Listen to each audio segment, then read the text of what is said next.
Welcome to a Scopus video tutorial on author search. In this example, you are looking for documents published by Hannah Lee. You begin by selecting authors and type in her last and first names. If you knew her affiliation or ORCID number, you could enter them too. They are especially helpful when searching for more common names. You can find further search suggestions in Search Tips on the right side of the screen. In this example, you only know her name, so you select the Search button.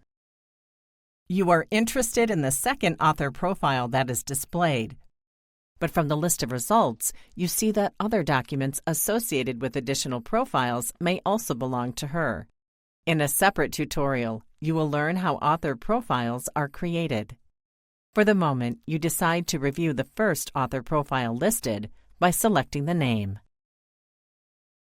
The Author Details page allows you to access a list of her documents, view the citations she has received, and know her H-index.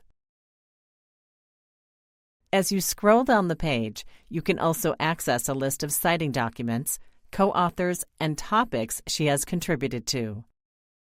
Now, to ensure you have captured her full body of work, you return to your results set and select other profiles that you think may be the same person.